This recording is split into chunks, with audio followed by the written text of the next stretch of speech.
3 out of the last 4 Januaries, and we do appreciate the ability to kind of share with you.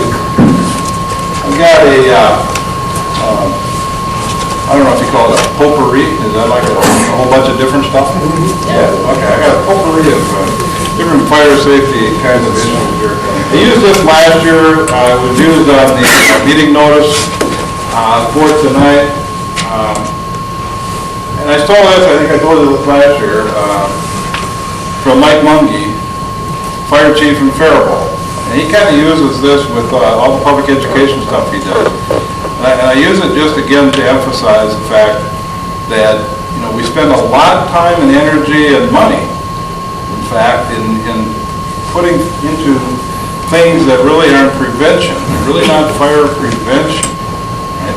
They're fire reaction. You know, they're things that save us, save lives, no question about it. But it's after the fact that if we really could put money into prevention, you know, that would be a good place to put money. But really, those are people's habits and things. You know, we've talked about that, and we'll go through that again. But so I just use it as a kind of a attention getter that if you don't have a fire, you know, what do you need to know? What do you need? A smoke alarm, or a fire extinguisher, or a fire sprinkler system, or a zero alarm?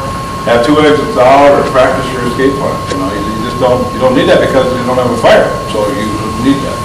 So that's all I wanted to do on that, I guess. You know, and then ask, you know, how many of you have all of those things in your home? Why not? You know, just get you thinking, and maybe as a discussion item in your particular company or organization. There's a part of the United States Fire Administration website called Coffee Break. I don't know if any of you have ever seen that, but we do a monthly subject, and it's just a 1-page kind of a fact sheet on a particular subject. And they had one recently that really caught my eye, and I thought it'd be appropriate for this particular group to a little bit of the role of historic fires in terms of our codes, building codes, fire codes. What have we changed in the codes based on historic fires? I mean, how much of our codes and standards would be in place today if we hadn't done stupid things and had tragedies in the past? You know, that's where we get them. Today, inspectors go out, designers design, plan reviewers review, and you come up with all this good stuff, and we just heard about the fact there might not be good sound basis behind some of it. But, you know, we do all that, and we don't really probably oftentimes know exactly why we do that. You know, we assume something happened in the past. We had one of these fact sheets. By the way, I'm really glad I've got you for the next 2 hours. I appreciate it. Thank you. Because my own mental note that I better speed up or I will be here that long. I'll be the only one left, I know. So I pulled this out. Just to kind of go over a few of these things. And I'll just zip through these relatively quickly. But the Iroquois Theater in Chicago, Illinois, December 30th, 1903, 602 lives lost. And you could tell probably by what the type of occupancy is, and then by the code change that came out of it, you can probably tell what happened out of that whole thing. So what came out of that fire is outward door swing in places of assembly. So what do you suppose they had? You know, the doors were swinging in, they backed up. Gee, we have something maybe similar, people stacked up at the door fairly recently? Yeah, we'll get to that one in here. But this just shows some of these things. So that's all this is, by half a dozen of these. Coconut Grove, fire, Boston, Massachusetts, 1942, 492 lives lost. Egress, distribution, and regulation of combustible interior finish. So where, you know, the location, how the egress, the exit doors are distributed around a large kind of nightclub facility came out of that. Also, combustible interior finishes. Does history repeat ourselves? Are we dealing with the same issues today in different senses? But here's some, basis in fact. Here's the tragedy that gets us to some of those kinds of things. When we look up around at our interior finishes when we go into buildings. Marting Arms, Richmond, Indiana, 1968, 41 lives lost. Limits on gunpowder storage and retail sales occupancy. Whoa. That probably was like a big bang or something. Gunpowder storage So here's the basis for where that came from. Vitamin Bailey Circus, Hartford, Connecticut, July 6th, 44, 168 lives. Here's where we kind of get, now we better do something to flame retard and treat these tents, because you know how that builds up the fire, and then all of a sudden, again, kind of a combustible finish only in a tent. So that's where that particular one came from. Amusement Park, Great Adventure in New Jersey in 1984. These are getting, in our time. And most all of them are in Gordy's time. Thank you. It's been a long time. Yes. But out of this one, only 8 lives lost, but out of this fire and life safety improvements for amusement buildings, you can imagine the maze, things that we put into these amusement buildings, what we might need to change there. One Meridian Plaza, Philadelphia. We all remember maybe seeing on the TV the high-rise there and the issues back in 1991, not that long ago. Not that many lives lost, if you will, but improvements in fire standpipe system design. Firefighters going up, hook up, no water, all that kind of stuff. So that's kind of where that came from. Here we go. We were going to visit this one, the Station Night Club, West Warwick, Rhode Island. Just in 2003, 100 lives lost. Talk about sprinklers in places of assembly.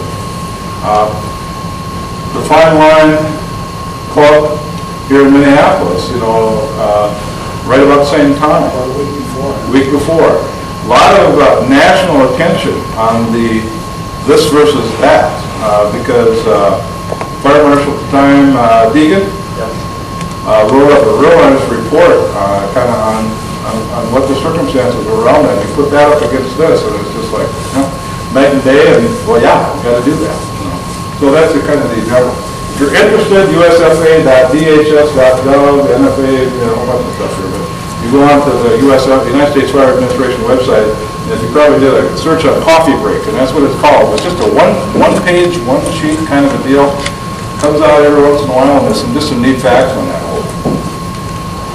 Because I have a potpourri, I'm not sure what's coming on next, so we'll take a look. Here's my summary on that. Where will the next mass fire fatality fire occur? Will it be in the city you live in? And based on what we saw, one of those was a township. It doesn't only happen in the large cities. It can happen anywhere. It doesn't have to be a large number of people lost, but it could be such a significant fire code issue that a fire code change could come out of your city.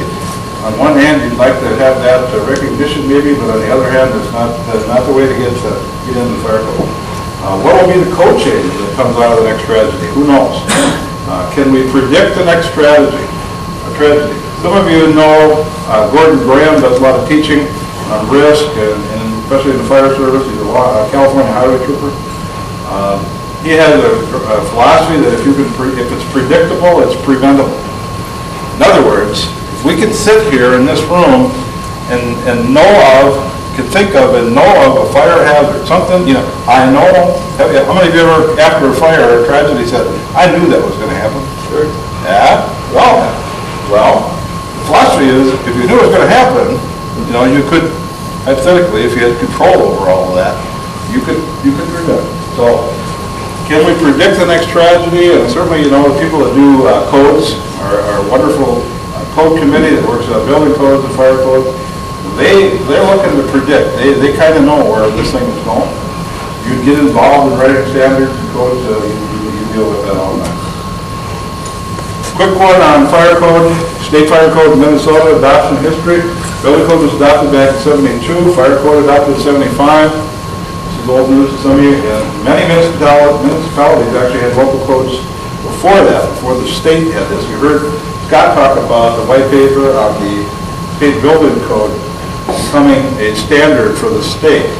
And just an FYI on Scott's report, Tom DeWinkum, who's Assistant Commissioner now, Department of Labor and Industry, the state building official of Construction Codes and Licensing Division, they won't be introducing that as an agency bill. They're not going to oppose it.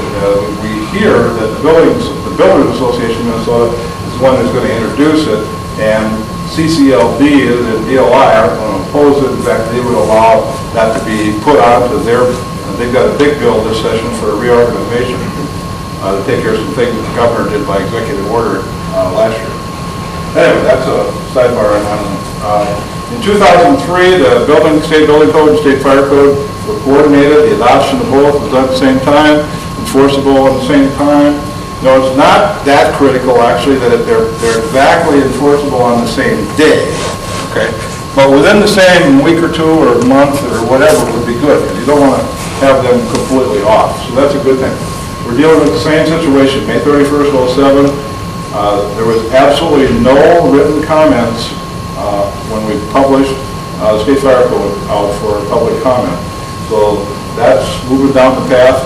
Between now and then, the issue of getting code books and getting code training done has a high priority within our division to get that out for fire service, certainly, or others, but fire code training. Bob is feverishly working on that right now as I speak.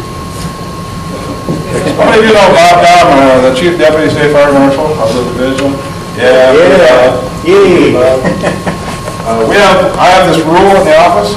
I call it the 98-2 rule. We talk about, in your job, everything that comes to you, about 98% of that, you should be able to handle yourself, and only about 2% should move up to your boss. What? I tried that out on the staff, and everybody bought it but Bob. Well, actually, I have a different rule with Bob. It's called, I have 2%, out of everything I have, I deal with 2%, he gets 98%. That's what I do. State building code, applicable only were adopted. This was also referenced by Scott. There's 450 cities where the state building code is not adopted and enforced, 538 townships and 67 counties. Now this is data probably a year old, but that's the last time I pulled it off the state building code website. So it's not going to vary much, even if the numbers aren't exact. But what about all those communities? The state building code is not enforced.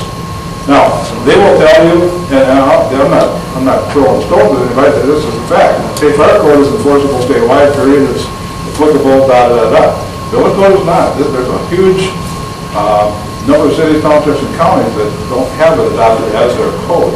Now, where it is adopted is a major portion of the population in Minnesota. I mean, the metro and bigger cities, bigger counties. So a large portion of the population is under the state building code. But there's a lot of jurisdiction, a lot of geographical area that's not.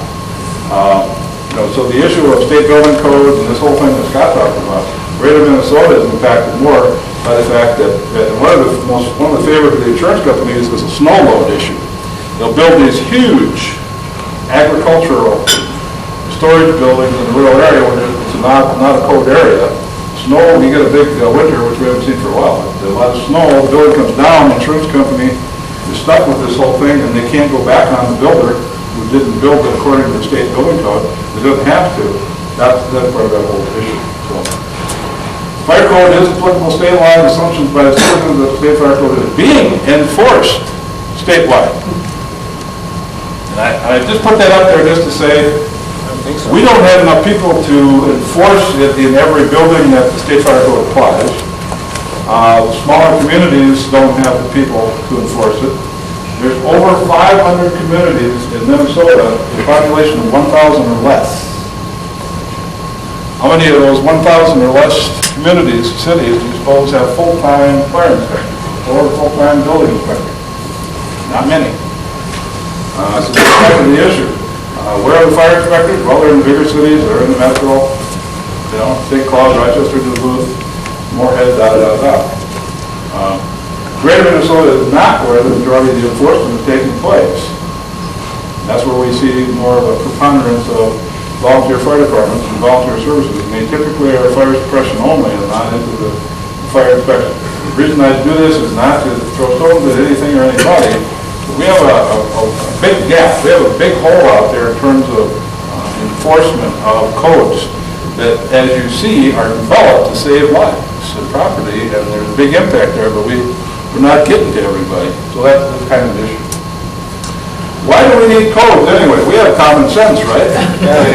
See, you see this? There's this for real? That's real! Somebody just done it.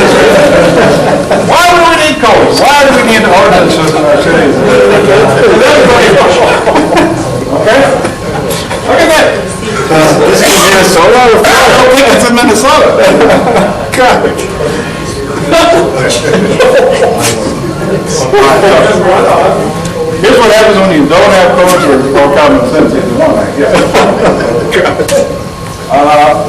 You bear with me 1 second. Some of you have seen this going around on the email circuit. There's this old house series of some slides on some. Okay, those, you know, what about inspections?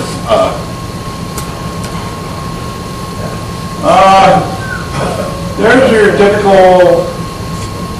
Hopefully not typical bathroom outlet. Got room for one more. Got room for one more. There you go. Good one. Good one. There's just a few slides on some things that I've actually been seeing. And I don't know the total history of this, but this old house, if that's a series where they go out and help homeowners build stuff and whatever, this is some of the stuff they've seen currently.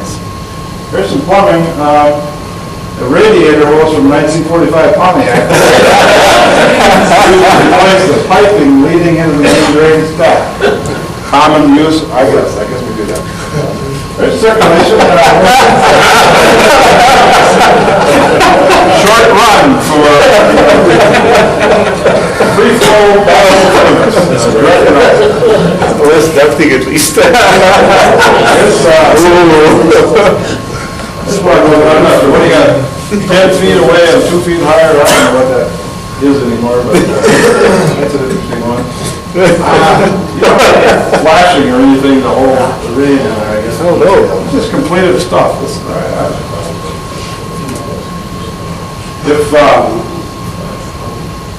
when you've got PVC pipe touching the flue, you put some cardboard between the flue pipe and the metallic plastic, not meltable plastic.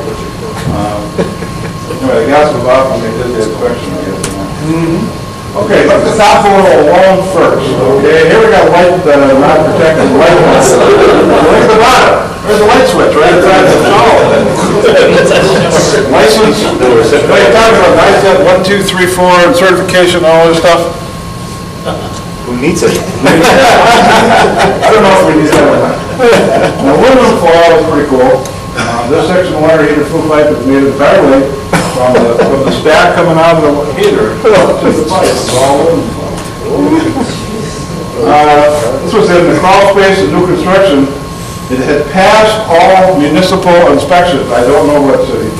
The bathtub drain was never hooked up completely. So that's the lesson. And you can catch some little critters.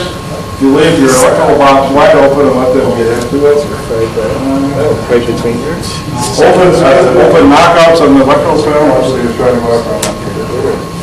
Oh, I love that. Remember when they had that screensaver thing, and they maybe still do, you know, where it builds pipe? This is homeowner kind of stuff. And if you have a little gap you don't know how to fill,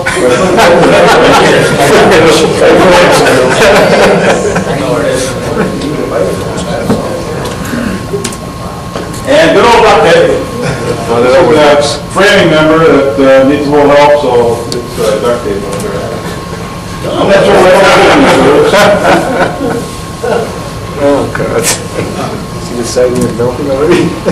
Now this is a washer dryer combo that's facing us, and then the electrical panel is right down alongside of it. Now how are you going to open up the electrical panel? Can't get it. And I'm not a wiring guy. The guesser is that the homeowner turns off the breaker before connecting. That's how it works. Very cool. And if you have 2 garage doors, you really only need one opening. Put the opener in the middle and then you... Unreal. You want to see more of that stuff, and I cut out a bunch of this. This is the email flying around the office. I think I got it from John. No, yeah. Always get it from John. But this old house.com, you can see some more of that kind of stuff. I thought that would, talking about code, why do we need inspection? We have common sense, right? Okay. A little different subject matter. Codes and standards and all the right things don't always protect us, do they? Because we still do stupid human tricks every once in a while. I'm not saying that any particular of these are, but when you put the numbers together.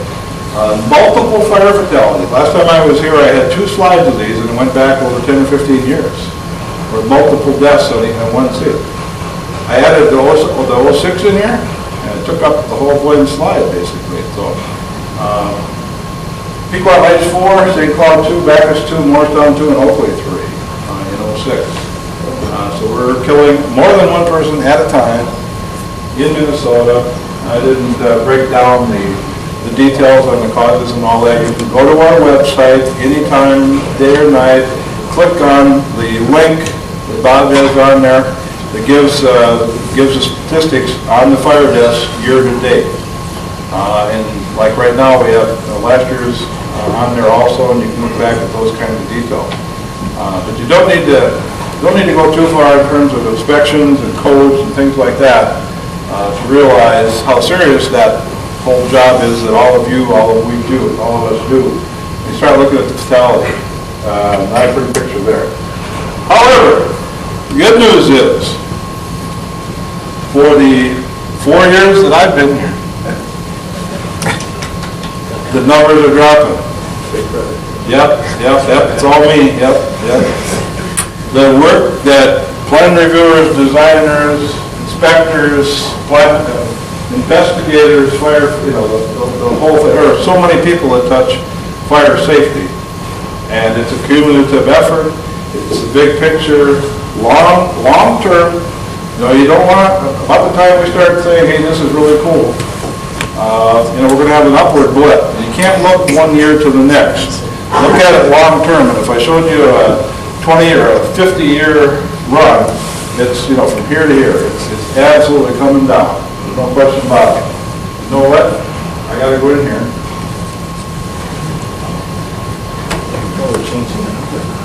We are still getting, through follow-up that we do with burn centers and hospitals on injury reports from 2006, we're still adding.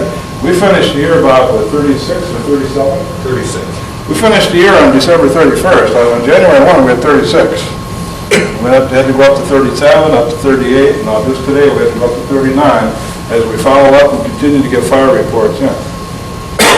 41, though, is the all-time record low number, as well as all-time record low per capita. So we're still underneath that. We have 4 years in a row, each one being a successive record low in recorded history in Minnesota. So that's cool. I mean, you got to celebrate that. The whole fire service, fire safety community needs to do that.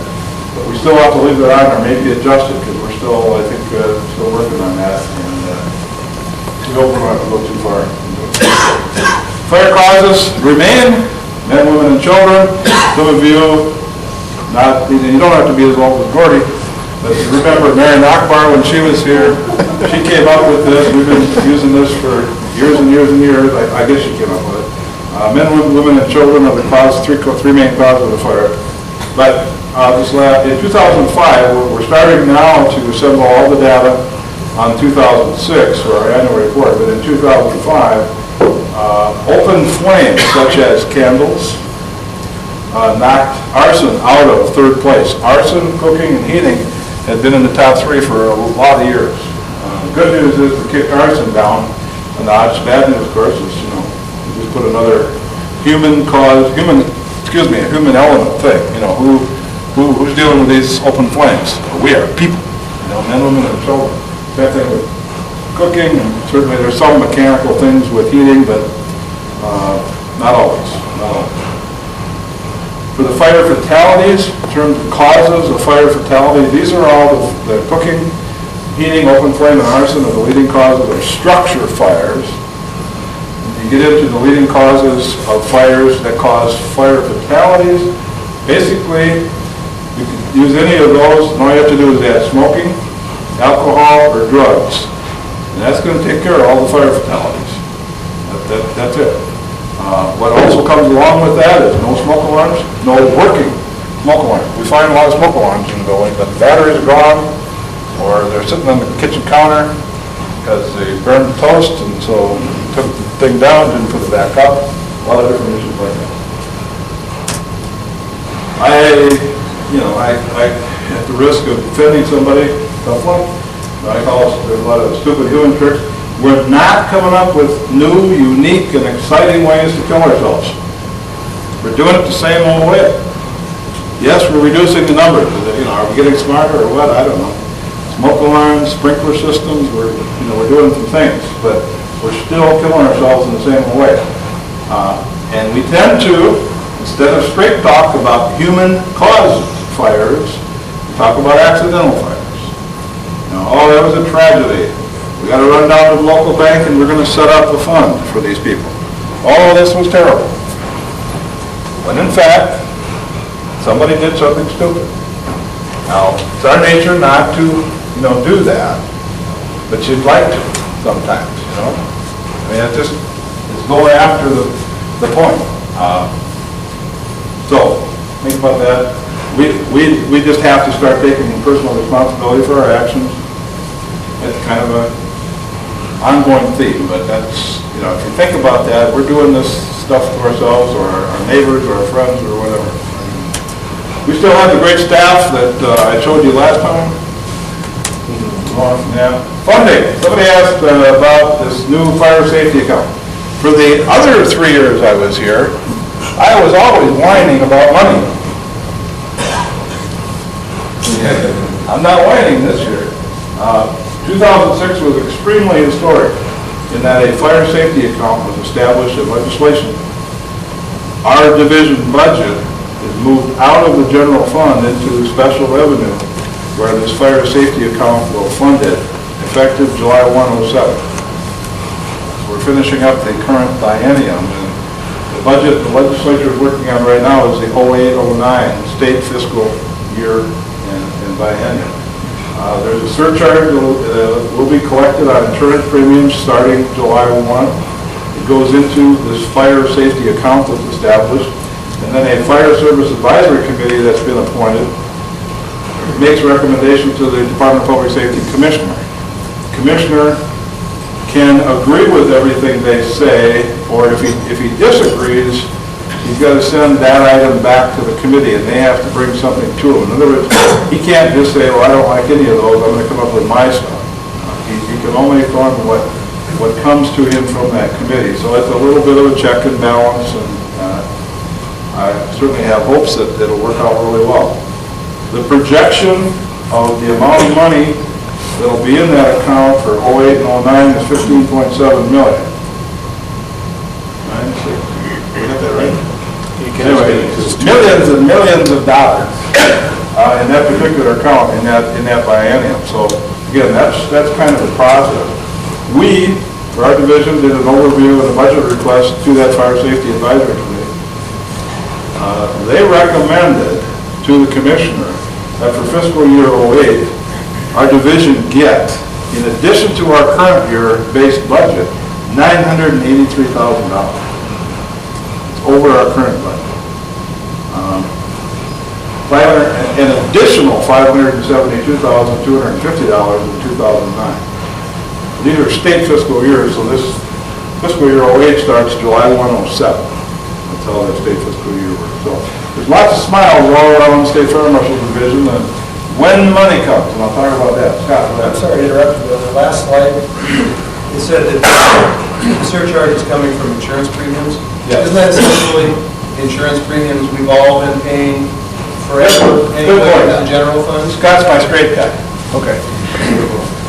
We are currently paying a surcharge. We're paying a piece of our insurance premium is for this that was set up in 1905 when the Fire Marshal Division started.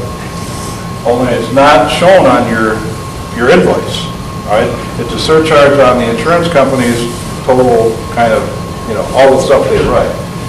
What will happen on July 1, good or bad, is now this will be a surcharge and you'll see it on your invoice. So when you see that little extra surcharge on there of whatever it is, a couple dollars, what you can know is that, oh, now here's something else the state's doing to me, but they were doing it to you before and you just didn't know it, you didn't see it.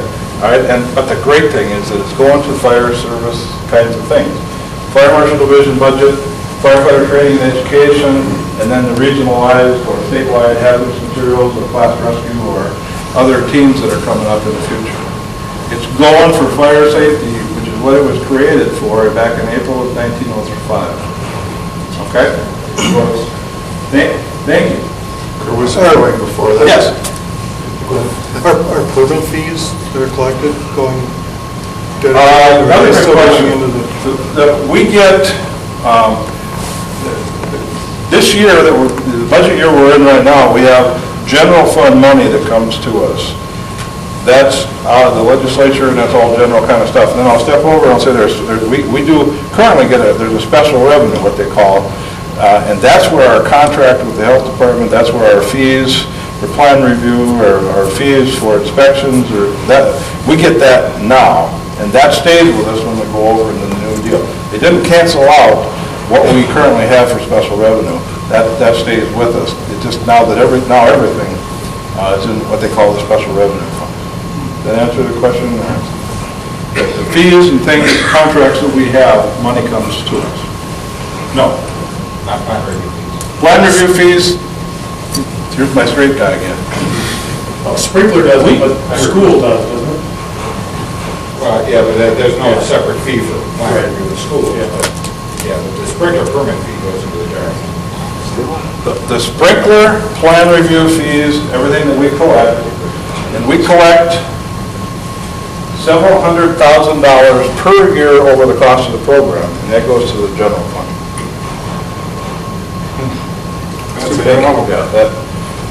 The other stuff that we collect, stays with us, and we keep it. The contract for school inspections, contract with the health department for nursing homes and hospital inspections, daycare inspections, some firework, very little bit of money. There's a big chunk of money that's fire sprinkler plan review fees that we collect, and then it goes in the general fund. That isn't changing with this whole thing either. But that is a situation that's been brought up too. Thank you. Thank you for clarifying that. So approval must be given by the Public Safety Commissioner, and then even though it's special revenue and it's dedicated and all that, the entire DPS budget of $600 million goes through legislative committees. And so it'll be seen by the legislature, and when you're in front of the legislature, there's always a likelihood of somebody coming up with a question or an issue. Carbon monoxide law, I think I put on that on the notice too. January 107, a new carbon monoxide law went into effect for new construction. Single-family, multi-family dwellings, where the permit was issued on or after January 107. Required a CO detector in single and multiple family residences for new construction. And there's some details on our website. A detector must be installed within 10 feet of each bedroom. So 2 levels, you got to have one up, one down, and if the bedroom doors are 25 feet apart, then you're going to have 2 for that. You got to have, you just got to be able to touch a CO alarm within 10 feet of each bedroom. Then, this is a phased-in approach. January 107 for new construction, August 108, existing one family, and August 109, existing multi-family. If you're wondering why August 1, unless specified in state law, all laws go into effect on August 1 of that following year, of that particular year. I put down enforcement and penalties question mark. In this law that passed, it was not very specific on enforcement. Who's going to enforce this? It didn't say anything about penalties. The authors and the promoters of this whole thing didn't want that. They didn't want to get into a whole issue of arguing over this. They wanted to make sure that at least the law was out there so that, but it is kind of self-policing a little bit. If you as fire inspectors or we as fire inspectors get into a particular facility where this would be required, we're going to require it, but we're not going out to single-family homes. We're not going out to multi-family residences unless we're there for some other purpose. So it's a little weak, I would say, on the enforcement side, but that was known when the law was put into being.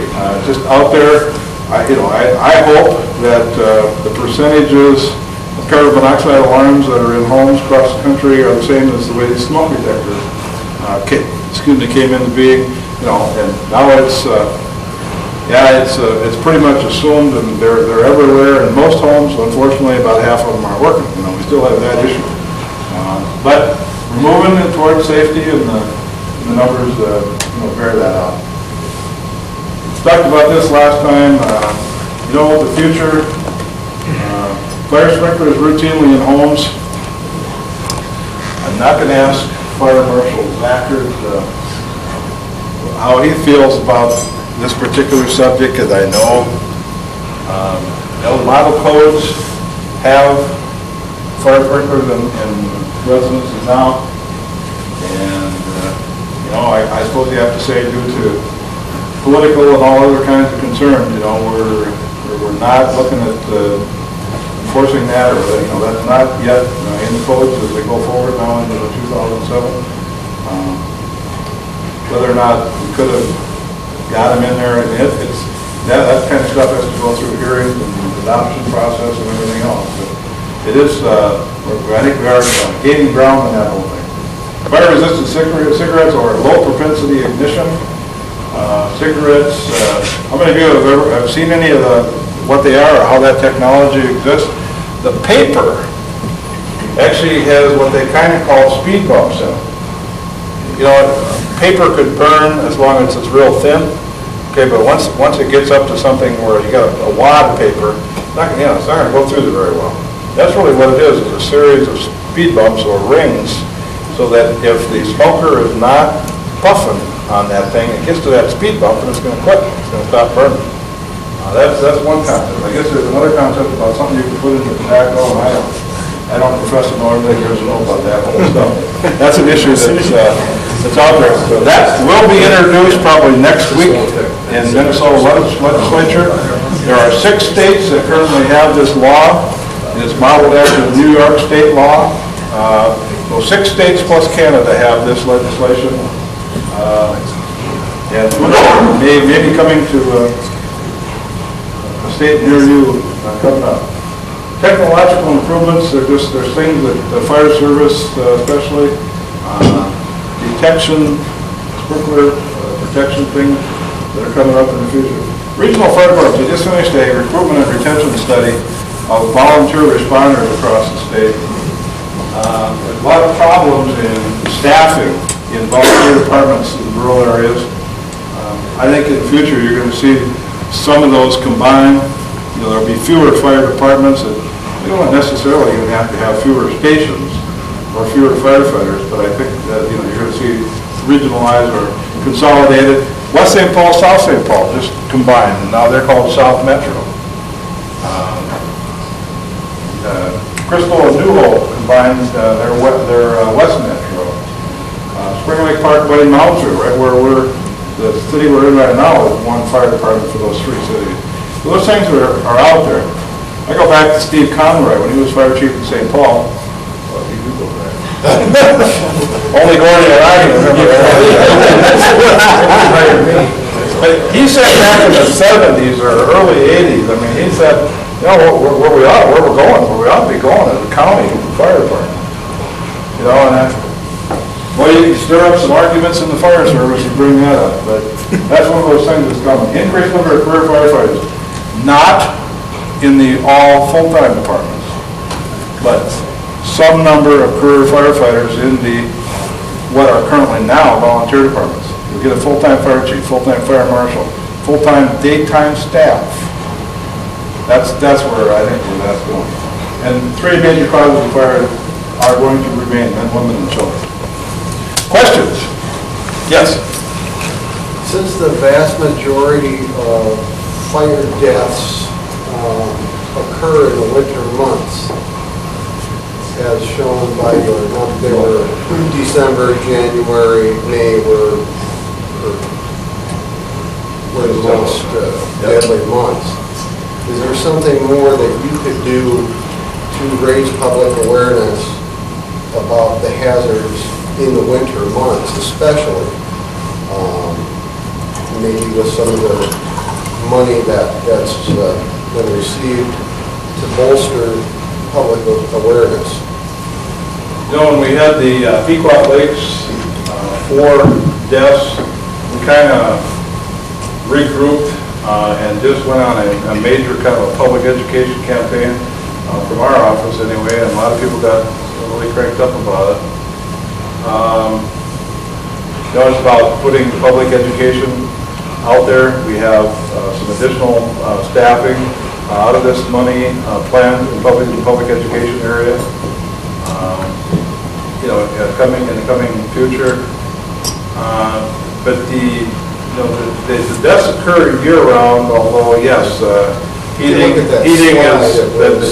is up there number 2 and has been for years and years, so multiple ones are out there. And I don't want to sound crass by this, but you wouldn't believe the living conditions that are existing in some of these multiple, or in some of these fire deaths. It's people behavior.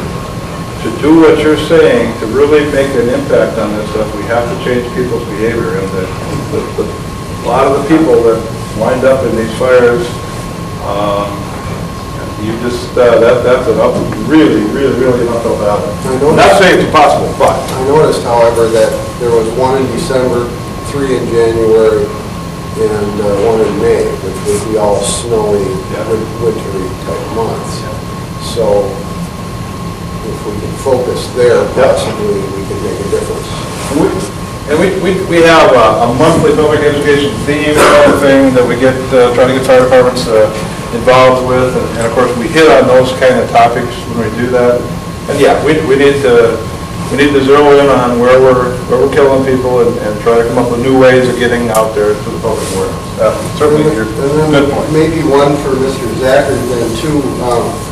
I was just curious, and maybe other people would like to know if there's been any fires in any of the Habitat for Humanity homes that do have sprinklers in St. Paul. No. Haven't caught any fires yet there, No, not yet. I know. How many units is that? Pardon me? 20 units or so? I don't know how many, but we try to get as many on the sprinkler. Steve, on that point, Steve made a comment that was profound earlier tonight. He does that a lot. Steve, I'll be your setup guy. How many fire fatalities have you had in the city of St. Paul in buildings that you inspect? None. None. We haven't had a fire in a building we inspected. I can't remember how long, weeks at least.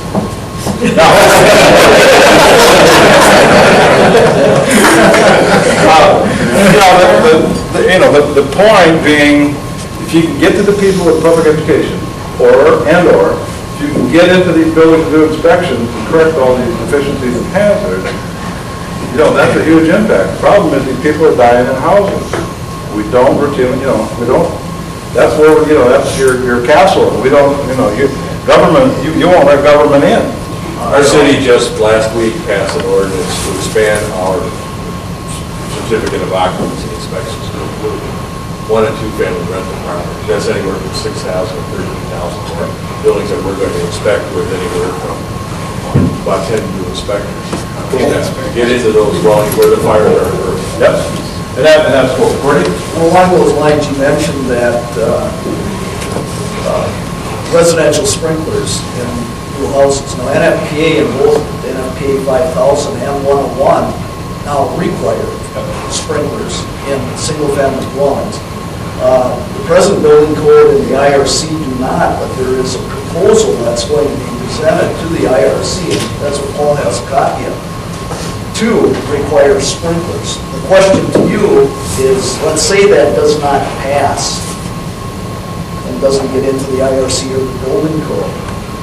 Would the state fire marshal's office consider going to NFPA standards instead of the IFC as an example? Because there's been some time about that. Yeah. We've worked on the last 2 code committee cycles where they look at the codes and working that whole thing. They did a lot of work on comparing, and there's pros and cons both ways and whatever.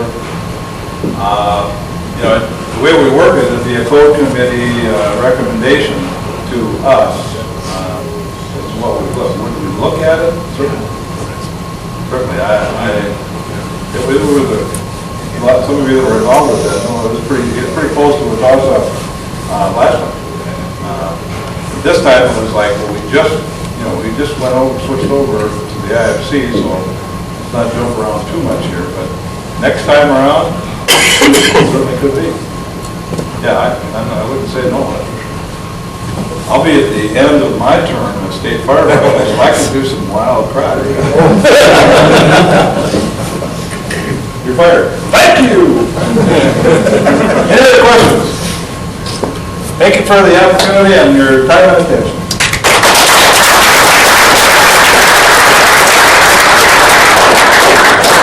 I would like to make a couple of comments on that performance. I would say as the fire deaths are going down, the number of